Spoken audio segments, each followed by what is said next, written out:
Hey guys, welcome to the traders arena. So let's see कल analysis को किस तरीके से ट्रेड कर सकते हैं, उसके पीछे का लॉजिक क्या है।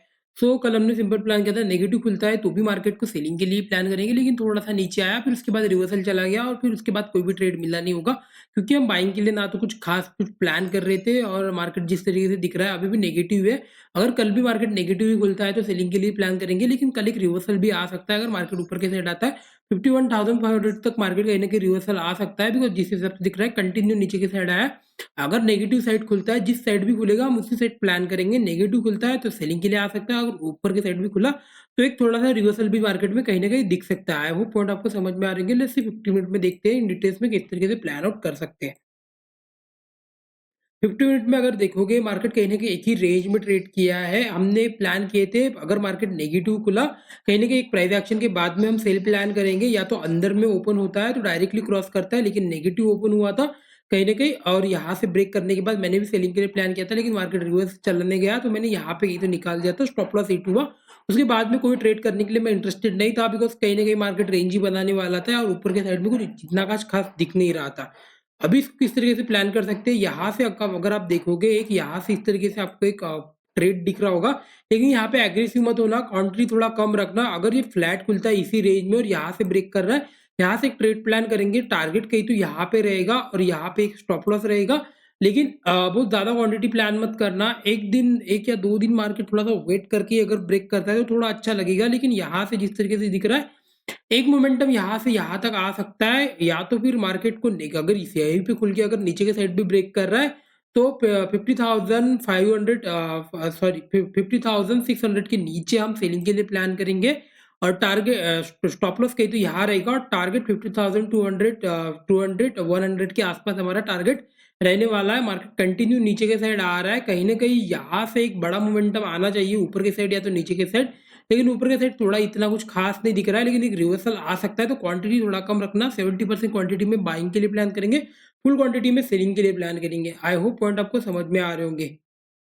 लेट्स से निफ्टी बैंक को किस तरीके से ट्रेड कर सकते हैं, सॉरी निफ्टी 50 को किस तरीके से ट्रेड करते हैं। निफ्टी 50 को अगर देखोगे ये कहीं ना कहीं सपोर्ट के पास आया है और अभी भी उसी रेंज में ट्रेड कर रहा है जिस तरीके से हमने ये रेंज प्लान आउट किया है।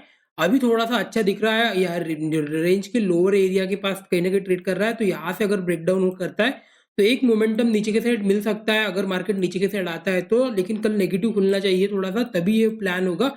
अगर मार्केट फ्लैट खुला, पॉजिटिव खुला, दोनों कंडीशन मार्केट या तो साइडवेज हो जाएगा या तो फिर ऊपर के साइड मूव करेगा। आई होप पॉइंट आपको समझ में आ रहे होंगे। लेट्स सी देखते हैं इन डिटेल्स में 50 मिनट में किस तरीके से प्लान आउट कर सकते हैं। कल हमने प्लान किया था अगर मार्केट फ्लैट या गैप अप थोड़ा सा खुलता है बाइंग के साइड ही, यहाँ पे कहीं तो प्लान करेंगे, लेकिन नेगेटिव खुल गया। नेगेटिव खुलने के बाद हम सेलिंग के लिए प्लान तो कर रहे थे, लेकिन मार्केट एक रिवर्सल एक प्राइस एक्शन बनाएगा 5 मिनट में, तब हम सेलिंग के लिए प्लान करते, लेकिन मार्केट कंटिन्यू ऊपर के साइड ही जाता रहा और कहीं पे भी ट्रेड मिला नहीं। और बाइंग की साइड इतना कुछ इंटरेस्टेड रहने वाले नहीं है, बिकॉज एरिया कहीं ना कहीं सेलिंग का यहाँ पे दिख रहा था, तो वहां से बाइंग के लिए डायरेक्टली प्लान नहीं कर सकते। अभी मार्केट ने यहाँ पे कहीं ना कहीं एक रेंज बनाया है, कहीं ना कहीं यहाँ पे ये ट्रेड हुआ है, तो यहाँ पे ये ट्रेंड लाइन भी आपको दिख रहा होगा। अगर आप अच्छे से ड्रॉ करोगे तो इस तरीके से आपको एक ट्रेंड लाइन यहाँ पे दिख रहा होगा।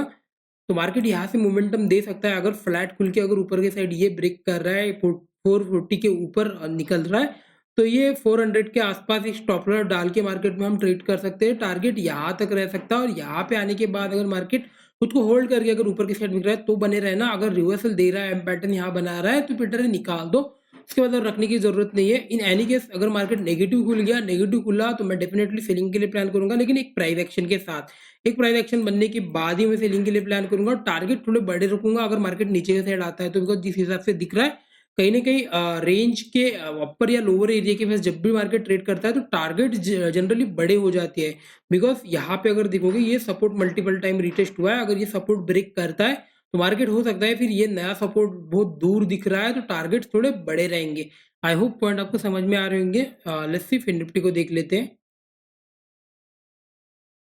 फिर निफ्टी अगर देखोगे सेम नेगेटिव तो खुला लेकिन रिवर्सल चला गया, इसमें भी ट्रेड मिला नहीं होगा कहीं ना कहीं। निफ्टी बैंक में तो मिला होगा लेकिन इसमें नहीं मिला होगा ट्रेड, बिकॉज सपोर्ट के आसपास आ चुका है। तो अभी यहाँ से अगर देखोगे सपोर्ट के आसपास आ चुका है, तो अगर अच्छा खासा कैंडल भी यहाँ पे बनाया है तो गैप अप खुले, फ्लैट खुले, मार्केट थोड़ा सा बाइंग के साइड पुल हो सकता है। एग्रेसिव क्वांटिटी मत प्लान करना, लेकिन थोड़ा सा पुल हो सकता है। थोड़ा कम क्वांटिटी में प्लान आउट करेंगे, या तो फिर अगर ये नेगेटिव खुल गया, नेगेटिव खुला तो सेलिंग के लिए प्लान करेंगे, इस तरीके से फिर आपको पैटर्न दिखेगा और ये नेगेटिव ब्रेक करेगा। आई होप पॉइंट आपको समझ में आ रहेंगे। चलो 50 मिनट में देखते हैं इन डिटेल्स में किस तरीके से प्लान आउट कर सकते हैं। तो अगर 50 मिनट में देखोगे तो इतना कुछ खास पैटर्न आपको दिख नहीं रहा होगा बाइंग के लिए, कोई मल्टीपल एरिया नहीं है, कुछ नहीं है। तो यहाँ से बाइंग के साइड तो मैं थोड़ा इग्नोर ही करूँगा। अगर मार्केट यहाँ पे कहीं तो गैप अप खुल जाता है और यहाँ पे कुछ तो बना रहता है और फिर ब्रेक कर रहा है, तो तभी बाइंग के लिए प्लान करने वाला हूँ। अदरवाइज़ फ्लैट खुल के यहाँ से निकलता है, तो भी कोई इतना कुछ इंटरेस्टेड खास प्राइस एक्शन नहीं दिख रहा है आपको, तो बेटर है इग्नोर करना, बिकॉज़ मार्केट कंटिन्यू मोमेंटम दिया है।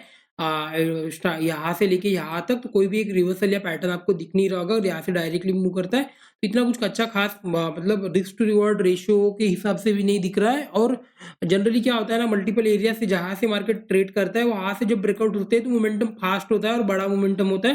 लेकिन मार्केट अगर सिंगल सिंगल कंटिन्यूस मोमेंटम में करा तो वहाँ पे मैं इंटरेस्टेड नहीं रहता हूँ। सिर्फ ट्रेंड के साइड ना हो, ट्रेंड के साइड अगर ये डायरेक्टली ब्रेक कर रहा है यहाँ से, देन वेल एंड गुड, यहाँ से एक सेलिंग के लिए प्लान कर सकते हैं। लेकिन अगर ये यहाँ पे बीच में खुल के हो सकता है यहाँ पे फिर ये कल के दिन ये बड़ा रेंज बना जाए, इस तरीके से मोमेंटम कर सकता है। तो नेगेटिव खुला तभी कुछ अच्छा खासा ट्रेड मिलेगा। अगर फ्लैट खुला है, गैप अप खुलता है तो थोड़ा सा नेगेटिव गैप, बहुत बड़ा गैप अप खुला तो सेलिंग प्लान कर सकते हो। बट अगर ये फ्लैट खुल के अगर ऊपर के साइड नहीं कर रहा है तो इतना कुछ एग्रेसिव क्वांटिटी प्लान मत करना। आई होप पॉइंट आपको समझ में आ रहेंगे। तो वीडियो अच्छा लगा तो like and subscribe friend. Thank you so much.